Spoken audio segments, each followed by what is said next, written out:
Good morning, everyone. Pura Vida. Welcome to this week's Dharma Talk here at beautiful Bali Rica on the beautiful Southwest Pacific coast of Costa Rica and on the internet.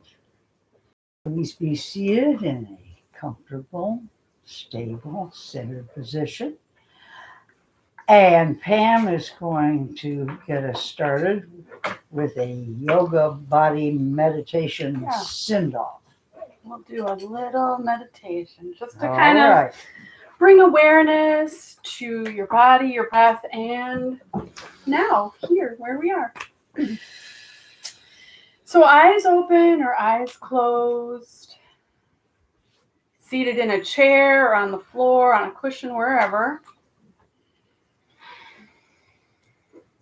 But feel the parts of the body. Start by feeling the parts of the body that are touching down and allow some gravity. Notice gravity in those spots so that you can settle on a nice firm foundation and spread. Spread and take up lots of space. Notice the floor coming up to meet you or your seat. And notice that spreading as well out. And it's like feet or the roots of a tree are just spreading out and then diving down, rooting down so that you have this nice foundation.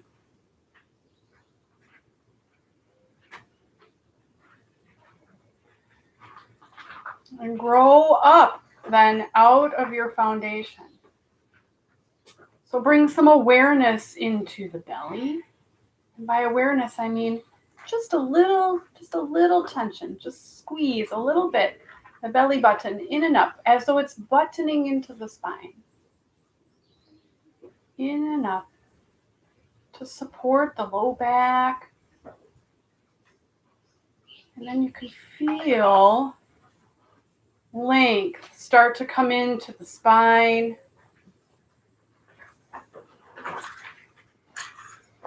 And go with that, almost as though you're suspended from the crown of the head. So chin is tucked, shoulders are down, spine is long. And you grow up out of your seats like a tree from the roots then. Root down to rise up. And from this dignified posture, relaxed but aware, take some deep breaths in through the nose, out through the nose. Notice the breath coming in. And by notice, I mean feel. Feel the breath coming into the body. Hear the breath coming into the body. Notice any odors or tastes that produces.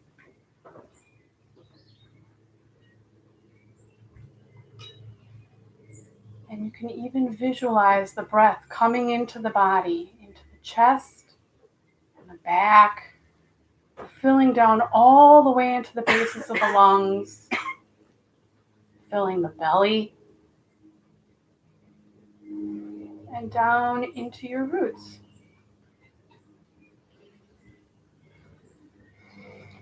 And so just as fully as you inhale, exhale fully as well. Squeezing out every last bit of breath. Make room for new.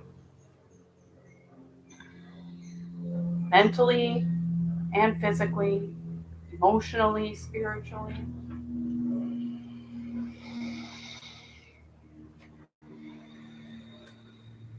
And then still eyes open or eyes closed. On your next inhale, reach the arms high. Up overhead like you're yawning. And then exhale down to your heart, Anjali Mudra. Good morning. Inhale them up, yawn. And drop the right hand, reach the left hand from the other side of the sky. Big breath here. Feel the side body. So grow through the side body. Press into that hip, down into the floor. Inhale up. Drop the other arm, bend the other way. Up and over so you're still growing taller out of your roots. Head wherever you like, however it's comfortable. Turn the wrist, spread the fingers. Bring some life in. Inhale up. Reach and then exhale. Reach for the opposite knee. So left hand comes to the right knee, right hand drops behind that hip. Look over the shoulder. Drop the shoulders down away from the ears. Feel the chest start to open and lift. One more breath. Inhale up. Come through center. Twist the opposite way. Shoulders settle. Look back over that shoulder. Big full breaths. Inhale, back to center. And hands again down to your heart. I like to shake it out. Shake it out. Settle into your seat. Ready. Lista. I learned a Spanish word. What is it? Lista means ready. Means ready? Yes, Lisa? I'm ready. Lista. Oh, that's nice. Me too. Okay, I'll turn it over to Jeff. That's a nice one. Okay, thank you so Thank you. much. Thank you. There we go. That ought to have brought everybody here now. Yeah. You brought some people out on the benches too, so we get new people. Any of you want to come in? No? You're good? Okay. Yeah, here's one. Yeah, that's Come on in. If you want to, Lisa, come on in. Come on in. Who's that, Lisa? Lisa and Bon. Oh, well, for heaven's sake, come in. Somebody put a cushion over here by me. We've got one right up front here. There's one for Lisa. Mm-hmm. There's one for Bum.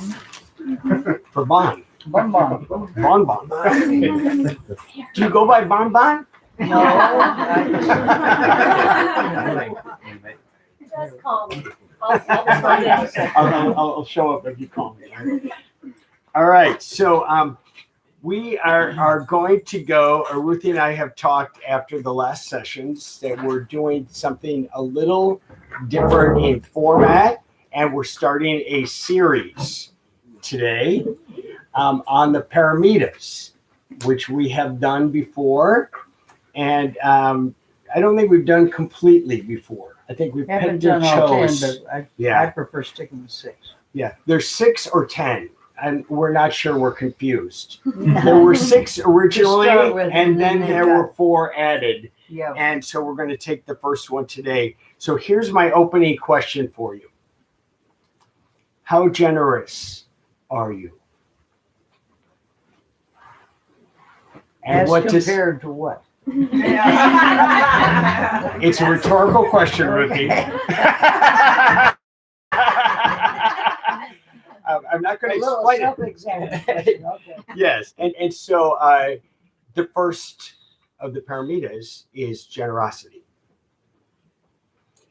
Ruthie gave a talk about 15 months ago on this very topic, and I think a majority of the people here were not here for that. I was not here for it, so I went back, and by the way, we have a YouTube channel, and I went back and found it on our YouTube channel. The talk, I think we have at least a couple years of talks. And so Not if long, you just look up Jeff Olson Dharma on YouTube, and you get to all the talks that have happened here in the last couple of years. And this one, it was good to go back to it because there's some of the introduction that I want to do that's just stealing directly from who Ruthie stole from.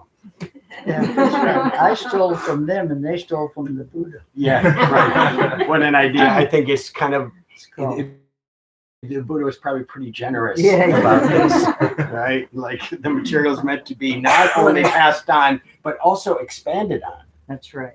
So this idea about the paramitas actually was an expansion of Buddha's original That's right. talks. A guy named Ashanti in the 3rd century expanded and added these, and they're very companion to a whole bunch of things, and they're also antidotes to some other things that the Buddha talked about. So generosity is the topic today, and I want to do it in a format like we've done the last couple of weeks. I want to present shorter, stop, time for 5 to 7 minutes, and then we'll go a little bit over if we need to. And I'd like for you to be able to weigh in or ask questions on the very thing that I just presented. And we're going to do that hopefully 3 times today with the different things about generosity and the paramitas. Is that okay? Before you start, what does that word mean? Paramita means, do you want to say, Ruthie? I have it here in my notes. I forgot. I think it means the great perfection. It does. It does, and it has something to do with what Pam led us in the beginning, and that's the expansion of space for us. Actually, it's a companion to the Eightfold Path. Mm-hmm. It's a different way of presenting the Eightfold Path. Everything that's in it is referred back to that. So I'm going to do a little introduction thing on that's a summary. Through the practice of these paramitas, we cross over the sea of suffering, samsara, to the shore of happiness, enlightenment. Each of the paramitas are the very essence of our true nature. In other words, this is within us. It was within us from the beginning, and it needs to be continually realized and expanded upon. The paramitas are the very essence of our true nature.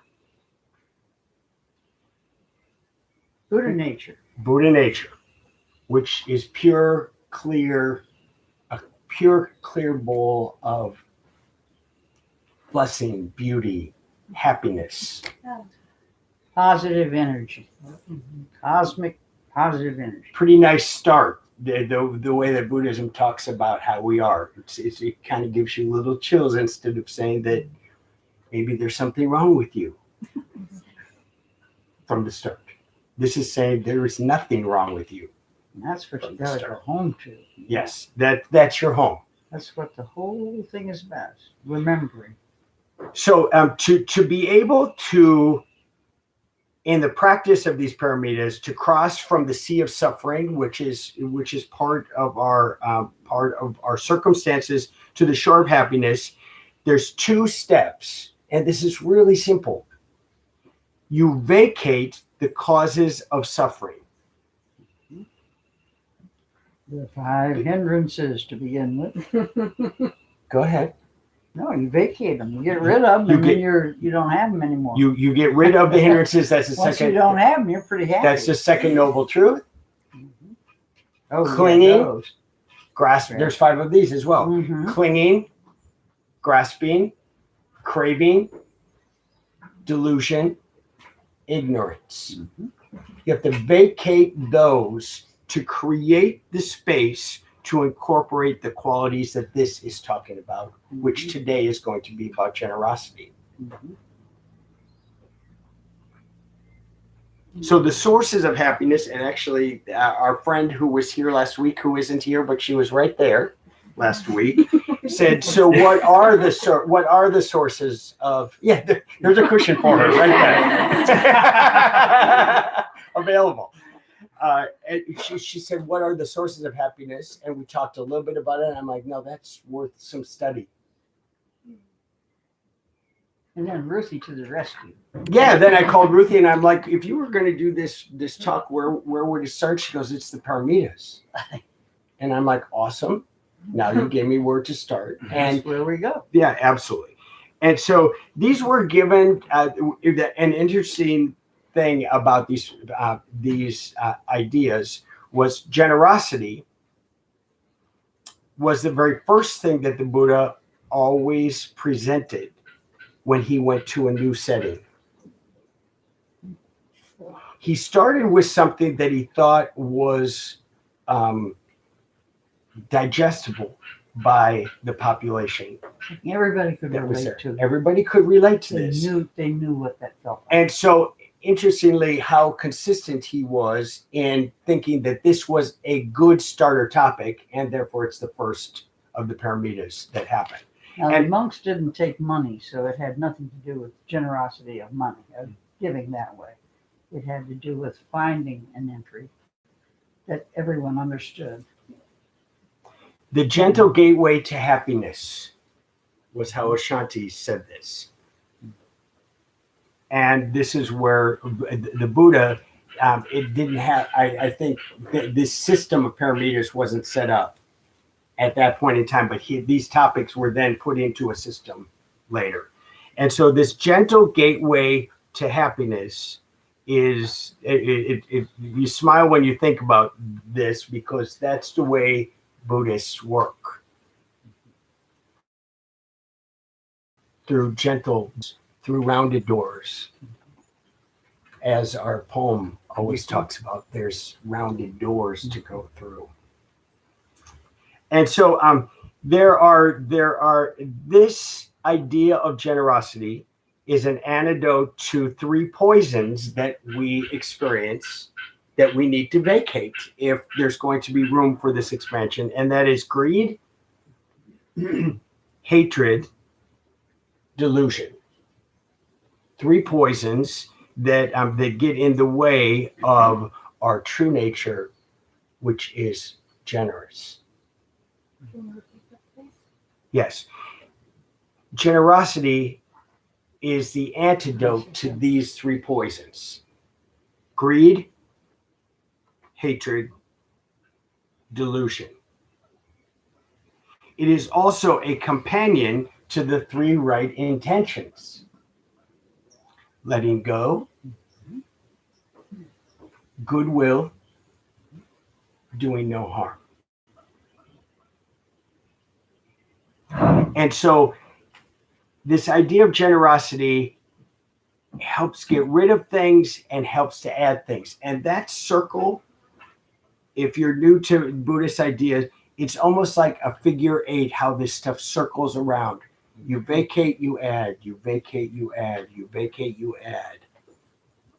And so, and this is through the changing of your mind. One of my favorite quotes from studying this week about this is, generosity creates space for things to unfold.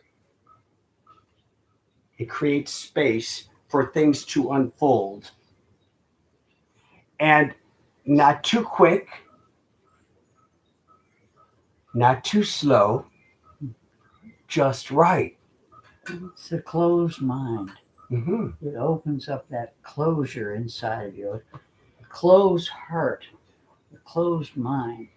When you think of those practice. when you think of those 3 poisons, those are closing things: greed, hatred, delusion. It's a small little compact package that you end up in with those. And this idea of letting go, goodwill, doing no harm, is an expanding package. Generosity will make you bigger. That's why your beginning was perfect. You know, about how you root, but how then you extend and expand and You grow. always do that.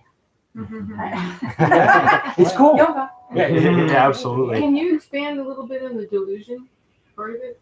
Well, Ruthie, you can help me with this. All right. The delusion. Go ahead. You Well, might have I the best think idea. the main delusion is are you coming from a position of scarcity, or are you coming from a position of abundance? If you live in a sense of stinginess, of hoarding, of somebody's going to get mine, that kind of paranoia, we're talking about spiritual generosity here. If you come from the sense of claustrophobia, about body, mind, or spirit, any of them, that's the opposite of generosity. And the delusion is that the world, nature is abundant. The world is abundant. We have no reason to be scarce on anything. So that's the best I can do with that one. But it's where you come from. The other delusion that's talked about a lot, and I had to think for a minute Okay. where is that we're in this by ourselves. Oh yeah. That Generosity is sharing. that Yeah, whole like you're right. that whole like we don't belong with all of this is delusional. That's right. Everything is connected to everything Everything is connected to everything. Right. When we're delusional, we think it's narcissistically just Mhm. about us. And our experience is only our experience. And then we feel lonely. Mm-hmm. And when you come from a place of abundance and sharing, even if it's nothing but smiles, you stop being so lonely, I think, in life. I want to just do a moment and then we'll stop for your comments about this. Generosity is an interesting term because it can be totally misused. We know how it's misused when people are stingy and selfish and not thinking of anyone besides what's happening to them. We know that danger, that extreme. The other extreme is to be so generous that we are boundaryless Mm-hmm. and that we have to operate in one way in a very complex world. And that also, let me give you an example. If you have someone who's chemically dependent in your family, the family, first of all, if you're going to be aware and enlightened about it, all of this is affected. It's not just about them; it's about all of us. Everybody. All of us, and how does that all fit? And what's our part? People who are codependent are people who take it to the opposite extreme of their generosity. I will do anything for you so that you get clean. Mm-hmm. It's delusional to take it to the extreme. So again, as in all of Buddhist thought, it's the middle way. Balancing. Yeah. Not too little, not too much, but somehow that middle part of generosity is the heart of the expansion. The Three Bears is the exact story of not too hot, not too cold, but just right. This is called the Goldilocks Syndrome. Yeah. It is. Yeah. This is the exact same idea. Not too hard, not too soft, Not too Just hot, right? not too cold. Just right. Not too big, not too little, just right. That whole idea is built into the Buddhist, all of the Buddhist concepts and generosity. It's certainly that's where it fits. The one I like on that is the Buddhist use of the lute, where if one string, if you tune it and the string is too tight, it makes a horrible screeching sound and it's likely to snap. If you let it stay too loose, it just goes thump thump, and you have to get it just right. And when you get it just right and in tune, harmonious, then you have music. But as long as you're same Goldilocks symptom. But anyway, I like that one that came to mind. That makes sense. Mm-hmm. Generosity is one of the initial soft roads to happiness. Mm-hmm. To be generous to yourself, to be generous to those you know, to those you don't know, to those you have yet to know, to nature, to the world, to the acquaintances, to the strangers, to the enemies. This is all the middle way of generosity. So it's not dependent on the people that deserve it. It's just dependent on your universal generosity towards all things. That's a very, if you sit with that a while, that's a very interesting idea. I think many people feel obligated to be generous, and then it's not And true. that's not. Yeah, absolutely. It's important in generosity that you don't cultivate it to get something in return. Mhm. You have to be, you're doing it for the benefit of everyone, including yourself. But the minute you say, well, tit for tat, Mhm. I'll be generous to him, but not to him, then you kind of lost the spiritual effect. So let's stop here. And those first ideas about what generosity is and the companions and the things that it's the antidote to. I can hear Comments? Mac thinking. It's a good one today. Just today or always? I'm feeling it. I'm feeling it. Yeah, I can hear it. You put it back. Well, to me, something resonated when you mentioned self-generosity, Oh, say it loud. because Yeah, speak up so our people who are on the internet can hear us. okay. If you can. I will. Because to me, it's like if you want to be generous outside of you, it's that idea of so within, so without, right? It is. So if you don't fill up your cup first, how can you actually be so generous with others? So it's always so important to come back and to love ourselves Yes. in order to show up better in the world. Yes. And I think that's the only way that you can actually reach that balance truly, right? And there seems to be a lot of narratives within us where we have that idea of our persona that is like very generous, right? Like we're a good girl, or like we're that person, and we attach ourselves to that. And as long as we do that, it will never be fully intentional. Right. So it's learning self-love, self-respect, and then so it's almost like you have to do the work first in order to really be able to show up in all the beautiful ways that you want, right? You do. That's can't- why we practice this. You can't buy your way into heaven. Or even have somebody else buy you into it. Yeah, well, that's even worse. That's even worse. I want to quote Oprah to companion your idea. Give of your overflow, not your essence. Ah, that's great.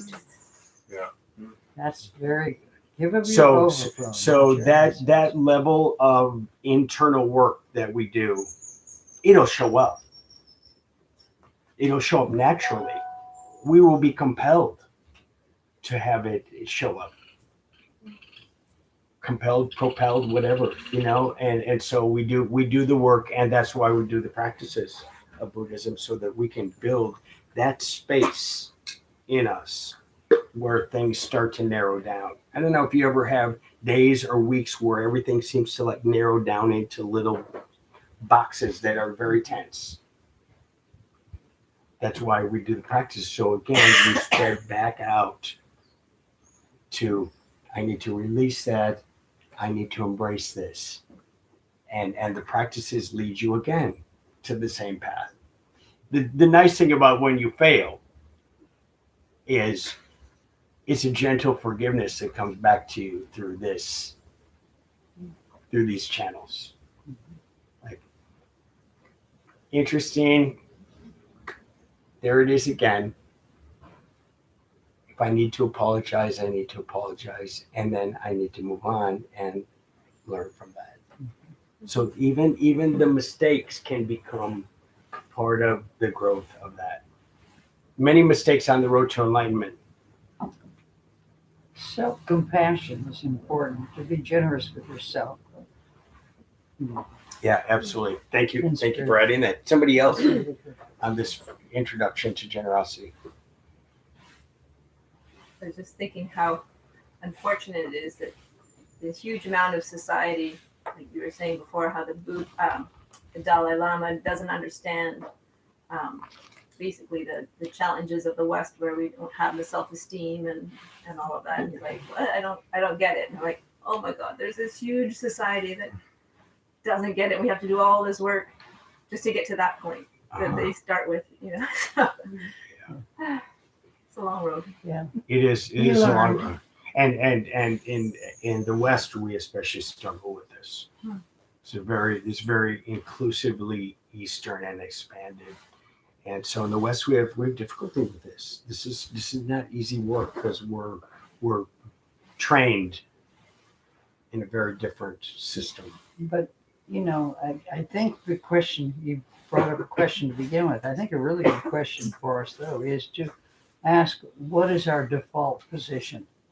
Is it from a sense of scarcity? There might not be enough. I need to be, careful, overly conservative, or do you come from a position of abundance? And you can't go too far that way either, or you don't have anything. It's, again, middle way. But I think that's the question is, do I personally, emotionally, feel that I come from a position of abundance? Or do I feel like, I think gratitude stems from a feeling of abundance. And, or am I frightened?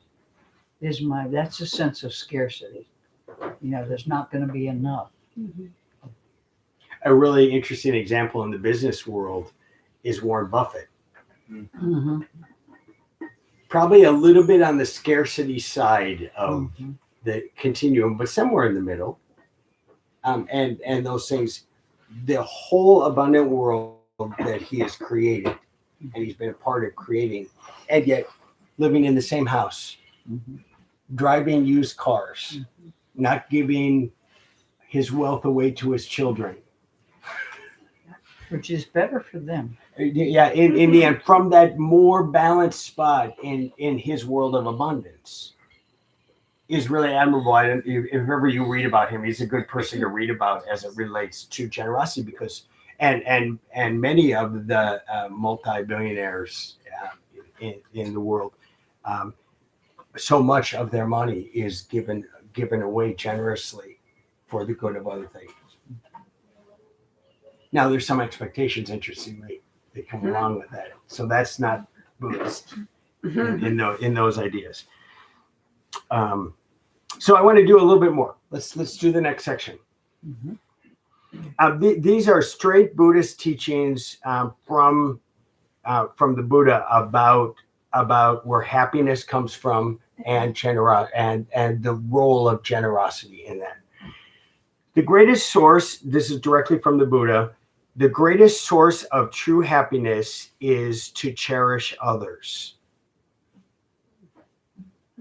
When we sincerely care for others' well-being and happiness, our hearts become warm, open, and connected to others, and we feel a genuine sense of well-being, even physically.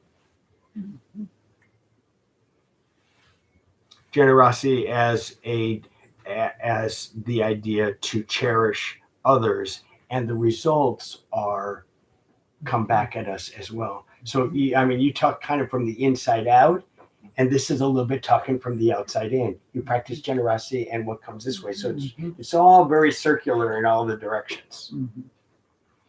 And so happiness is, and this is, if you haven't been here, we spent a lot of time on this.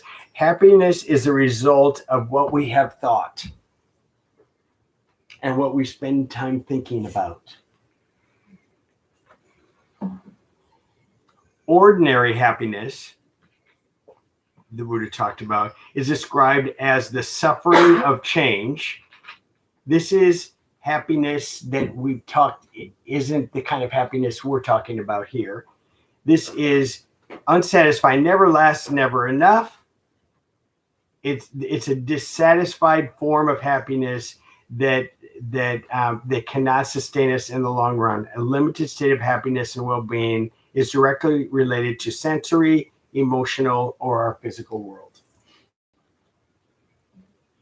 So that ordinary happiness is fine. it's But temporary. you can't. It's temporary. It won't last. How long did you like that new car? Yeah. How long did you polish it perfectly as it was perfectly there? Yeah, a little bit. Yeah. And yet that feeling that doesn't last. I want to do it in relationship stuff. A lot of people want to just live in the honeymoon of relationships. It's just not sustainable.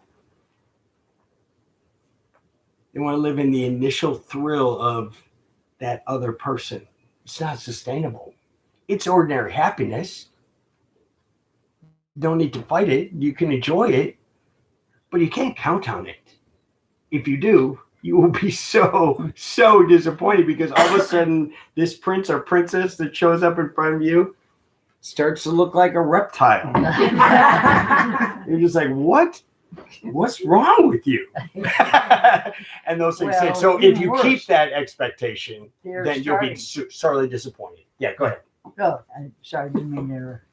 But I mean, you go through the romantic period and all that. Yeah. And then the day comes when, life is real and you got the flu and the baby's sick and, there's no money in the bank and all the rest of it. And then suddenly, you want to move off because they're no longer making me happy. And that's because you're trying to receive something that, isn't available anymore. It was, but there's other things. It's just different. But, So all of it, I couldn't find, and maybe you know this, Ruthie. So this ordinary happiness, which is fine, but it won't last. That's connected with the sensory, emotional, or physical world. I couldn't find the companion term for this kind of happiness. I did. Somebody said constructive behavior happiness, and it sounded so technical that I didn't think that it was great. Do you know how this is described we've as? been talking over and over, the existential happiness.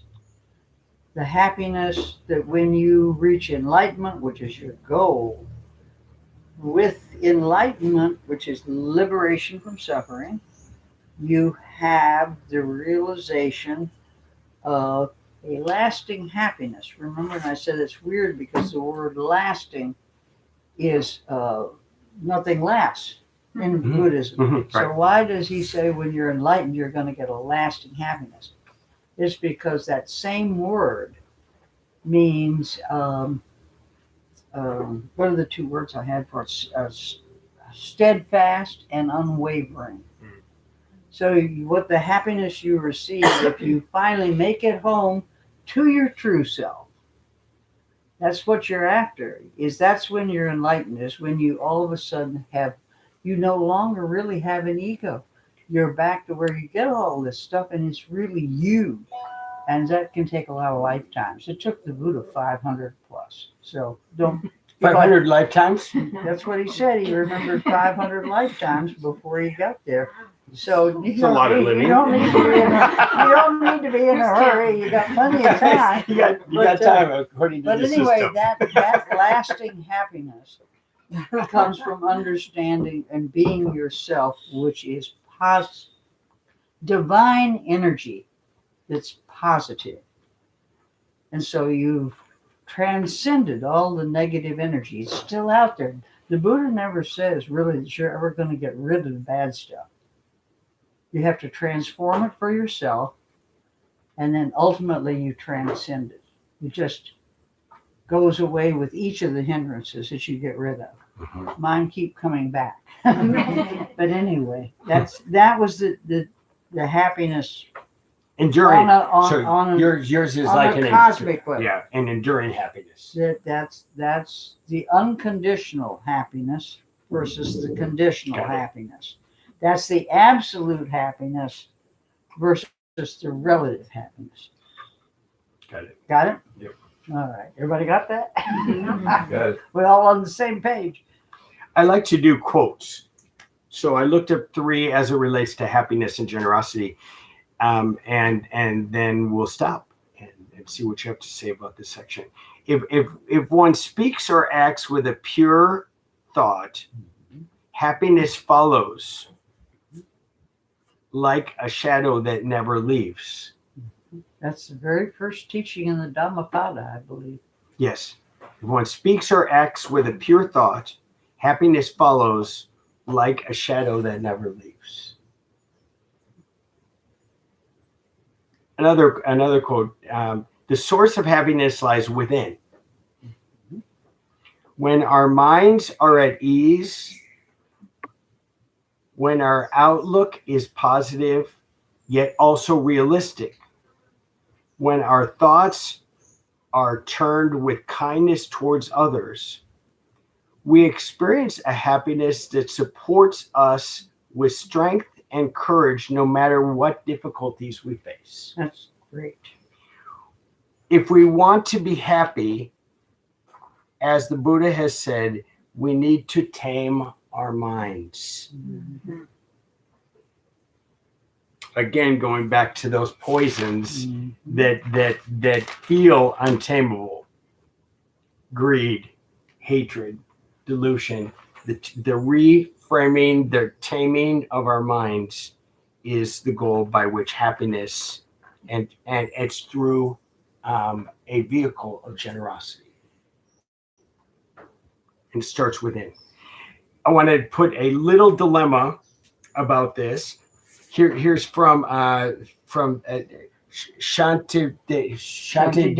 Mhm. Okay, good. See, Ruthie knows him. I have to just struggle through this. Yes. This he throws a little curve here.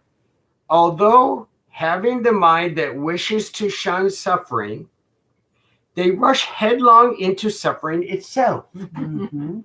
Although wishing for happiness, yet out of being naive, they destroy their own happiness as if it were a foe. What was he talking about? And he was talking about the desire for these things, and yet we can also be our own worst enemy Okay. in achieving them. Well, I think a lot of saints were like that. Does that relate? Because they Yeah. all ended up with spears stuck in them. Was that was their they started, But that I mean, was not, like being martyrs.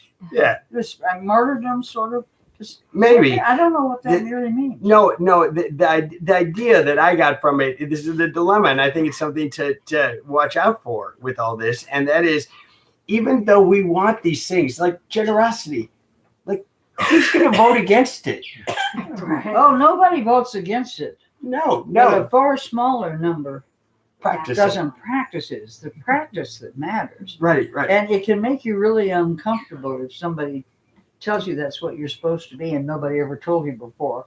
Right. You know, that's like that story about the little 4-year-old with a box of candy. We'll do that sooner or later. Okay, well, let's see where that one goes. That happiness, that all these great ideals that most people want. It's not life that gets in the way. It's us Mhm. that get in the way of our happiness. Our problem is indeed our problem, and our problem is right here. When we want that, and they're in psychology, they talk about this syndrome that goes like this: come here, stay away. Mhm. They're both Come close, push you away. Right. I want this, but I am a problem. I have a problem once I get it. Be careful what you ask for, because you might just get it. Mhm. It fits in It was with this one of my idea. mother's favorite sayings. Be careful what you want for, you just might get it. Absolutely. So anyway, that in this whole going toward happiness and generosity, you have to work with yourself.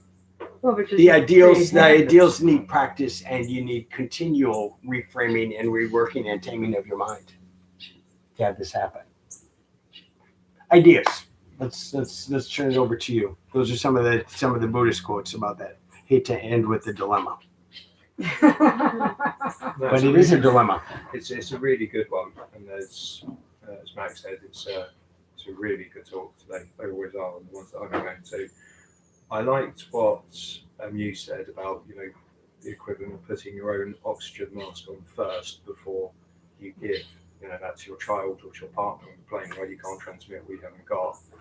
That makes sense. I'm just trying to work out with all of these things, because the theory makes sense. Absolutely, 100%. Absolutely. It always does. It's the practicality. Absolutely. As to, do I delete all of my social media accounts because, comparison is the thief of joy? How am I actually doing stuff with not the intent of getting something back? So I also heard that desire is a contract that you make with yourself to be unhappy until you get what you think you want. So that's not my saying. I should have passed it off to my. If I'm doing these things to get the contentment and generosity, isn't that self-defeating? Is that the dilemma that's talked about in the last part? So I guess I don't really I just agree with all the points, as always, fantastic. But it's how do I get from the theory that's in my head, where I'm like, yeah, logically this makes sense, to actually experiencing it and then doing it. Well, how could you stick your toe in the water? One toe at a time, I guess. One toe at a time. Yeah. But I mean, no, you put your whole foot in. But I mean, Yeah. for each of us Jump in. individually, when we're faced with this dilemma, Mm-hmm. if you jump in too much, you could scare yourself, but where you retreat, or what he's saying, come and go, and take it. So I think you just do what you're doing, what you're saying, get in your head, and then don't get rid of all your social accounts. Get rid of one of them. See how you do. Or rework your mind about how you deal with that. Yeah.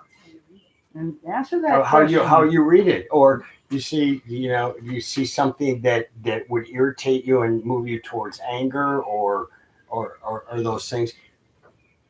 You don't attach to it. You're like, yep, next.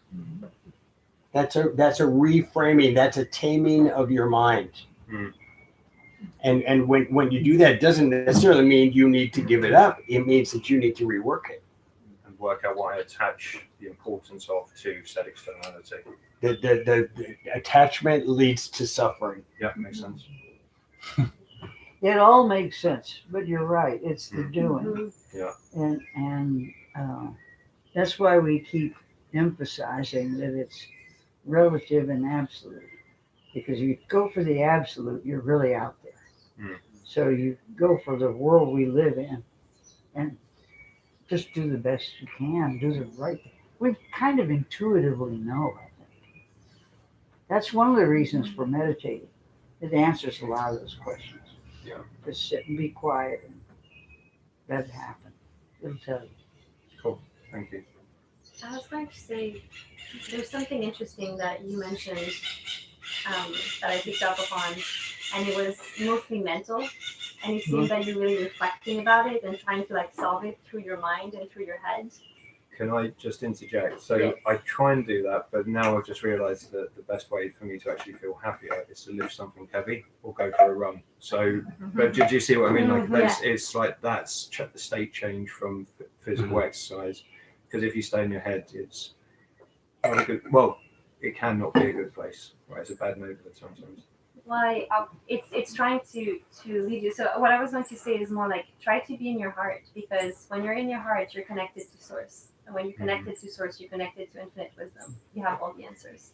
So you'll know what to do with your social media, for instance, and you'll feel into it. And maybe that means having a month off when you kind of feel yourself first, how your true self feels to you. And then you go out in the world to see what are your triggers. And when you have a trigger, be it social media or whatever, when you have a trigger, have the self-awareness to see what it is and try to understand why it's happening and dismantle that. And while you're doing the dismantling, you will gain the strength to overcome that trigger and heal yourself through it.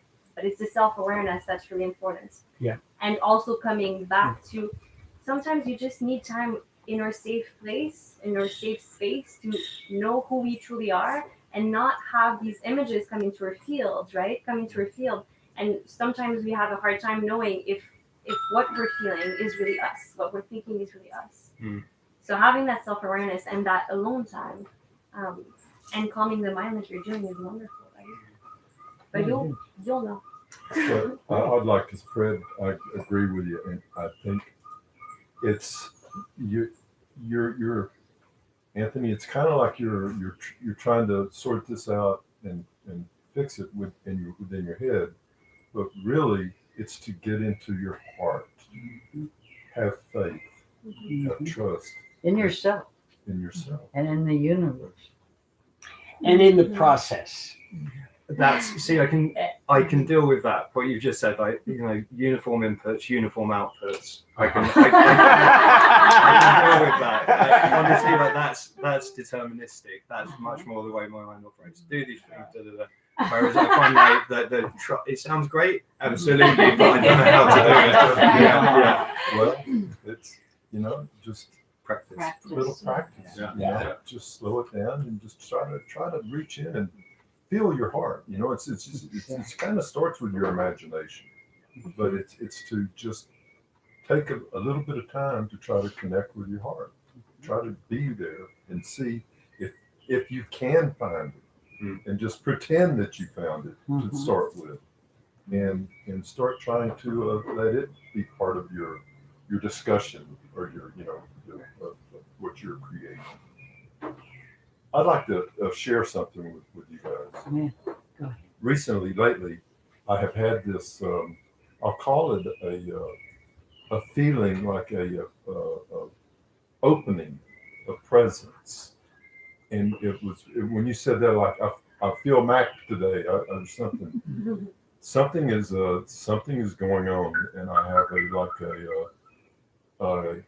joy that has entered into my life that I didn't feel before in this way. That's what I feel. It's almost like a new drug. It is. And it's powerful. Yeah, exactly. And it's something that I feel. It's a presence and a peacefulness and a joy. And it's And there's a tremendous wonderful generosity feeling that comes with that. exactly. You've come home. It's like something's going on. That's good something. Always been there. It's something. No, well, yeah, something. A door's open, whatever you want to call it. Yeah. A heart. I'm having a heart opening, Mhm. perhaps something like that. Yeah. But it That's feels wonderful. Good, That that's is awesome. that's cool. But your true nature was always happy. It was just that you thought you had to get something. The desire to achieve happiness creates that. Well, Happiness is the road, not the destination.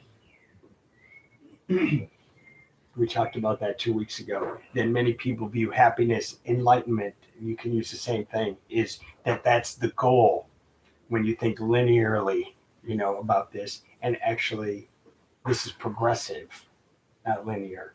And that is happiness is the road, that's the not the destination. If you tame your mind and practice that,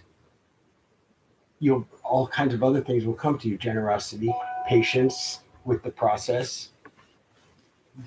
Anyway, we all go ahead, Ruthie.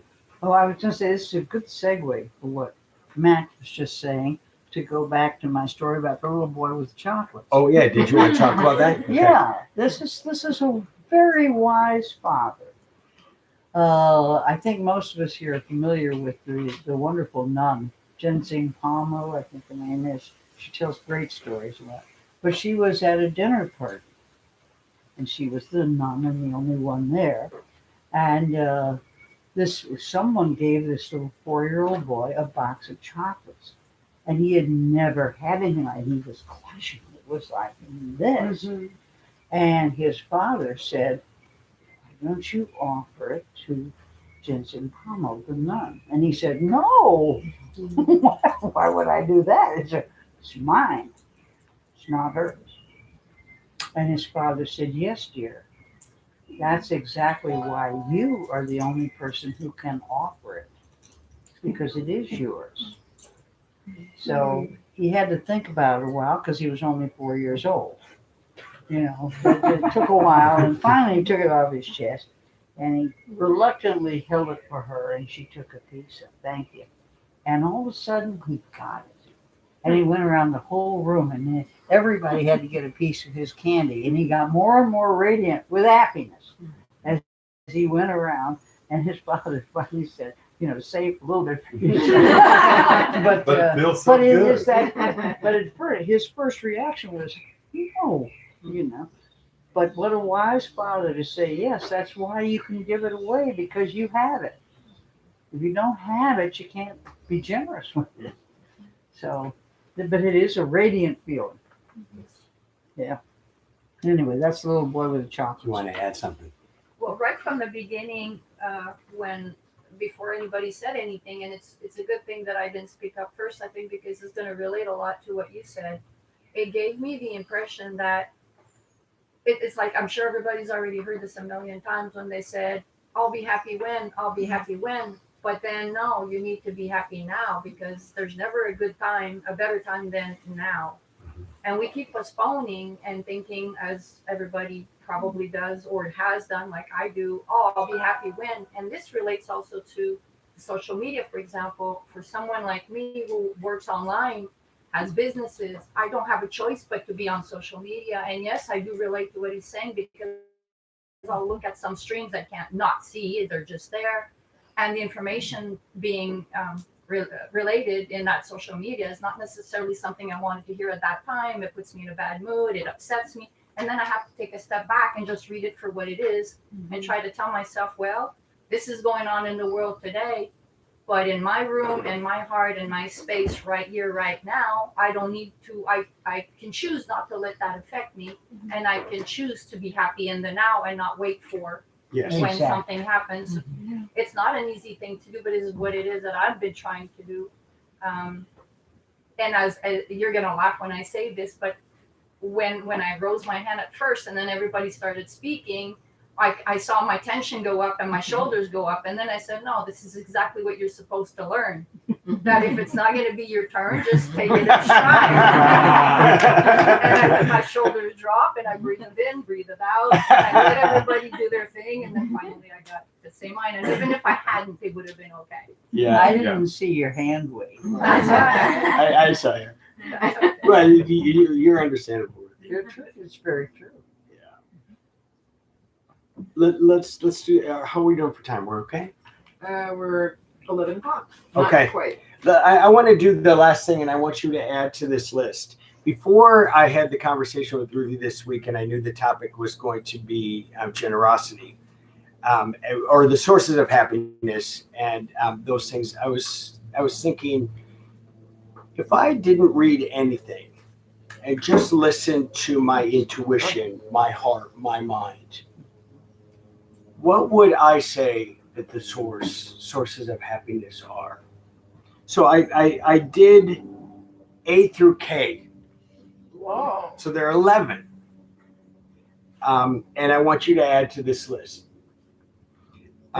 Big list. Yeah.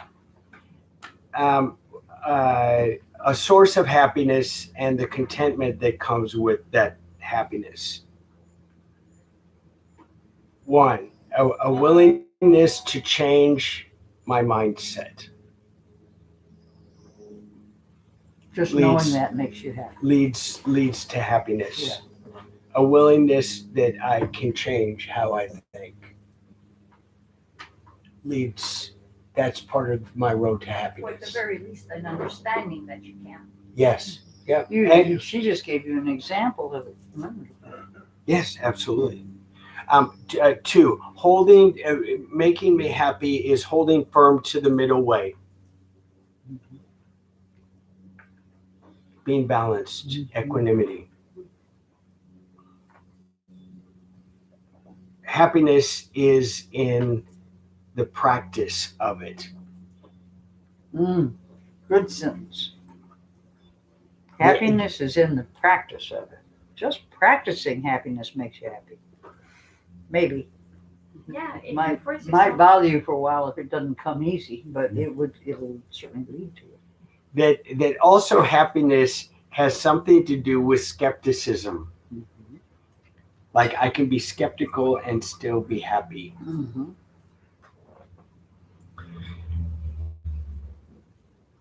E, a commitment to the process rather than the outcome. This is my favorite one. So this fits with the whole. I know Sharon always smiles at me when I say these two words: detached involvement. That's what the Buddha told Those of us. you that have been here, we Detached. just headed off on that tangent for quite a while because it's a tough tangent. But that idea that that you're committed to the process rather than the outcome, which is what we were just talking about. Detached involvement, floating downstream skillfully, filling your toolbox. Options. Okay. Contentment, here, F. Happiness is a contentment with what is, yet a thirst for more contentment. Say that again. My mind drifted or something. A contentment, happiness is a contentment with what, for me, is a contentment with what is, Mm-hmm. and yet a thirst for more Oh, okay. contentment. Yeah. A Well, growing and expanding. that's right. Allowing feelings to rise and fall leads to happiness. Mhm. With the warning that acting too early in the rising and falling leads to suffering. Bingo. You use the word the gap for this. Mm-hmm. That you allow feelings to rise and to fall, that you are actually master of your feelings because you watch them, you analyze them, then you choose, and then you act. That leads to happiness. H, non-judging, unconditional acceptance, radical acceptance leads to happiness. I, internal focus, checking into what condition my condition is in. My favorite thing. I just dropped in to see what condition my condition was in. So that internal focus can lead you to happiness, provided that you look at it as that your source, your home, is beautiful and large and brilliant and pure. Then when you look internally, you find that. Forgiving of self and others, practicing loving kindness versus what I call grudging, holding grudges, leads to happiness.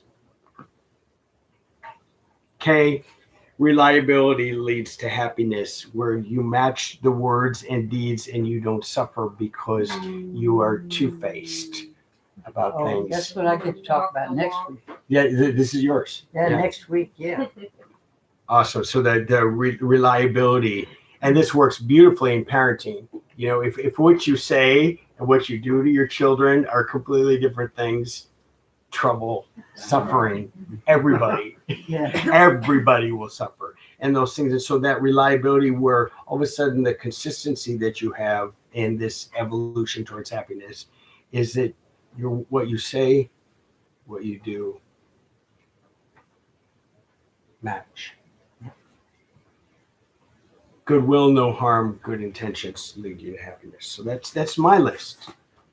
As I just took it intuitively without any study at all. It'd be kind of fun. Just get a piece of paper. Mm-hmm. Write down whatever comes to your mind. Yep. That's where I started this time. Do you want to add to the list? I've got one. Yeah, go ahead. Maybe I should get a pen and I will add to the list today. Go ahead. Go ahead, Sharon. I have found great happiness in little is more. Ah, Uh-huh. That has really Mhm. become in my life. Yep. Less is more and simplicity. Simple ones. Big ones. and why has that led to happiness for you? This morning, just a tiny example, and my nephew who I haven't heard from, and I got a message from him, and I just responded with a heart. And I was like, I didn't want to word it up. A heart was perfect. And so it's those kind of things. Good. Somebody else want to add? Yeah, go ahead. It's going to sound perhaps, Speak I don't up, want to honey. use the word crude, but I'll just say it. Go with the flow. Yeah. And Yeah. that to me is, one day I was walking across a bridge in Mexico. I've lived there 13 years and I was disturbed. I had issues. I was not happy. And then I just stopped at this river and I looked at it. And this is how I meditate. It's for me, it's observing nature. Mhm. And I looked at the water and I said, the water's not fighting it. The water's just going around the rock, over the rock. It doesn't fight it. And sure enough, though, it's eating at the rock as it goes. Yeah. And I said, this is how I need to be in order to not let things in life that happen that are perturbing my sense of how things are or how I want things to be. And then I said, I need to be more like water and go with the flow. Yeah. Yeah. Awesome. That was And that illuminating for me at that time. absolutely, you're floating downstream skillfully. Exactly. Beautiful. Pura Vida contains some of that. There's a Native American Indian saying about your inner life is like you're in a river and you're clinging. You're trying to hold on to what you believe or what you want, but you should just let go and just go with the flow of the river and trust. And I find that really it really rings true. Just let go. It's a happy idea, isn't it? Yeah, it is. Yeah. And you're much nicer to be around. Happy My for kids others. tell me. Happy for others. Yeah. Yeah. They're like, what happened? Going with the flow. Before it was like, and that's also Western society where here's your goals and your objectives and you're going to get this and you're going to have this stuff. Yeah. When you can really truly let that go and listen and just be present, it blows people up. It's blowing some people who used to know me away, and it's so much easier. Yeah. Oh my God, She's it's so much she's easier. saying, Just And just it's going responsible with the for flow. everything. oh, go on. And so many different ones. It's not just go with the flow or Yeah. it's where the wind blows. In Mexico, I donde apunta el guarache is where my sandal's pointing. Just go wherever the universe points. Just let the wind blow you wherever it should blow you. And in the Baja California, when I followed that particular mantra, if you want to call it that, magical things happen. Things you could not imagine happen. People would mistake me for someone else, run across the street and offer me exactly what it is I needed in the moment. But had they not thought I was someone else, I never would have spoken to them. Things that are totally out of whack that you say, how could this miracle happen? And because I was going with the flow, I was going where the wind blows, not fighting it. Yeah. It was, yeah. I do want to add to that. And I think happiness is about surrender. And everything that you all mention it's surrendering. Mhm. And it's quite powerful when you finally allow the surrender and you just let it be. It's about both empowerment and powerlessness. Yeah. Both. Interestingly, there's some middle spot between those two. That's where the magic is. Somebody else? Yeah. My biggest thing has been like learning to just laugh at things, and especially things that make you uncomfortable. I had this is sort of a self-deprecating story, but a few days ago I was connecting with someone I haven't seen in like 3 months, and they were like, wow, you look so different. And I was like, yeah, I don't know what it is. I'm growing out my hair. And then they said, well, maybe you've lost weight. And like, I have a lot of just body image issues. So normally that would cause me to really like spiral into like this unbalanced nature. And I kind of just laughed. And I was like, that's so funny that you just said that to me. And like, That's so funny. just finding the humor. And like, I just laughed about it, I think, my whole walk home. Because it's just sort of like, it's just, I think finding the humor in things has led me to so much more happiness and has allowed me to be more lightweight with my emotions, especially the ones that are hard to process. And so just practicing that through laughter for me has really helped. Not taking everything so seriously. Yeah, why? What's the point of that? Yeah. Good. I think that happiness is a lighter idea. Yeah. I have a question. It's substantive, but it's light. Yeah. I have a question relating to that because as he's saying this, I'm struck with fear that perhaps sometimes we use humor in order to do what we call avoidance, to avoid the feeling entirely, and then therefore you're not dealing with it and it'll resurface later. And I wonder, how do you know when you're actually really making light of things in order to not be affected in the moment, but not really delaying the processing? So how do you know that thin line between avoidance and actually really taking things lighter? Well, I think you have to observe yourself. What yourself? You have to observe yourself. Yeah, it has to be. And no one can answer that question. You have to observe yourself and also observe the results. You know, if the results are that, boy, I'm suffering now because that I took that lightly. Right. Then that again, it's kind of a middle path kind of thing to lightening the load through humor. I have one to add before we quit. Yep. Which is that I realized today with Mac, and then with Sharon, and with you, but beginning with Mac, I had a rush of what is called sympathetic joy. I just feel really happy when people are happy that you made me feel so good. And it's just You're welcome. yeah, and Anthony has been hanging in there doing his thing, and everybody, and Alan and Susan found each other on the beach with a dog. It's just happiness. Other people's happiness can make you really happy. Yeah, good. So that was it for me. That's Sympathetic generosity. joy. It is it's generosity. Generosity. Yeah. Yeah, that's pure generosity. Anyone Very else? spontaneous. It just comes up. Anyone else? And then we'll quit soon here. Letting go of the outcome. Okay. Yes, she had that on there. Yeah, I've already but got that. say something about that, Diane. Why is that? Why does that lead you to happiness? It gets me out of the space of always fixing things. Good one. Spoken as a doctor, right? Oh, Diane's here. Good. Yeah. Good. Letting go of the outcomes. Yeah. There's risk taking in life, and that's letting go of the outcome is a really good way to start taking risks that you might not have taken emotionally. Yeah. It reminds me, Jeff, of your example during the retreat where you just had your hand up.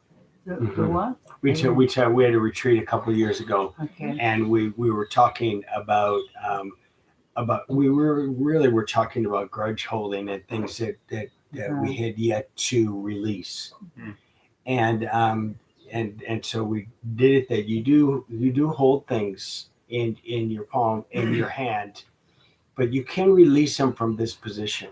Mm-hmm.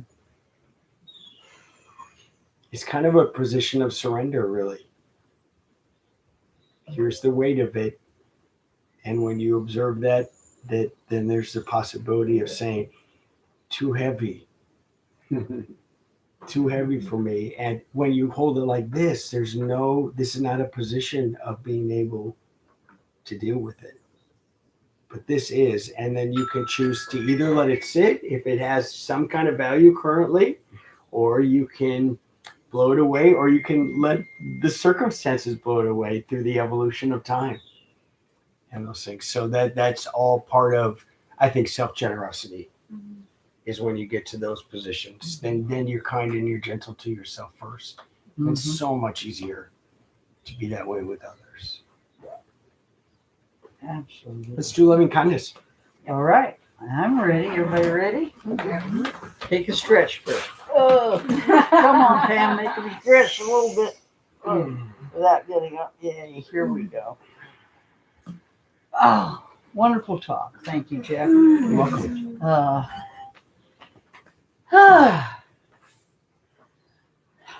Take a couple of deep breaths. I think everyone here knows how to do this today. So we'll put our hands together or drop them in our lap or wherever we're comfortable. And repeat after me, silently to yourself. We're going to begin with ourselves, as always. Bring yourself to mind. Look in your mind's mirror. Smile at yourself. You're pretty good looking. There you are. And say to yourself, may I be well. May no harm come to me. May I live with equanimity, ease, calm, and peaceful. May I be happy. Smile at yourself again. And in your mind's eye, bring to mind someone you love with all your heart. Smile at them, say their name, and say, may you be well. May no harm come to you. May you live with ease, calm, and peaceful. May you be happy.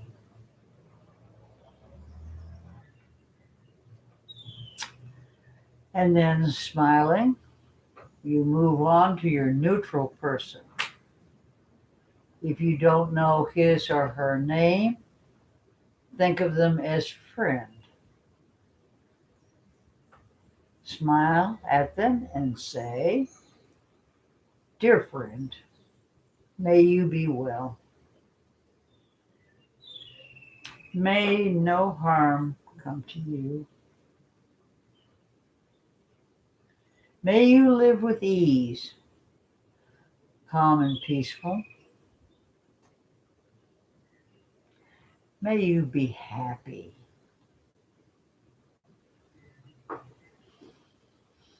Again, moving on, smile, goodbye for now. And take a deep breath and bring to mind a person with whom you are in conflict. You don't like them or they don't like you. You've got a lifelong grudge or it just happened yesterday. Doesn't matter. See them without malice. See them through the eyes of the Dharma, unconditionally, friendshiply to them. And say, may you be well. May no harm come to you. May you live with ease, calm and peaceful. May you be happy.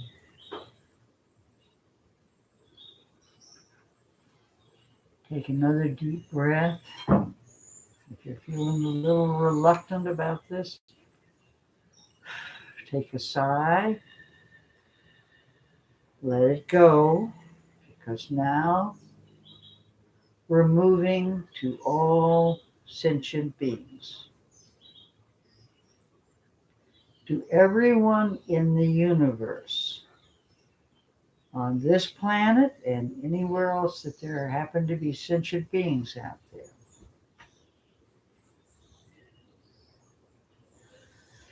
And when we can visualize something that big, we can say, may all beings everywhere on this plane and all other planes be well.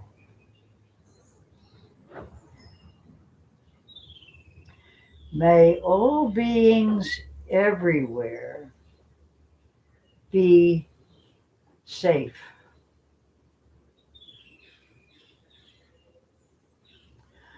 May all beings everywhere be free from suffering.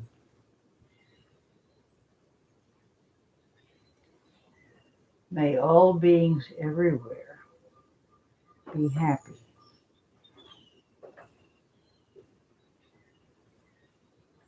Relax, breathe, sit with these feelings of unconditional goodwill for as long as your time frame allows. And then we didn't put our hands over our hearts. I forgot. Sorry, guys.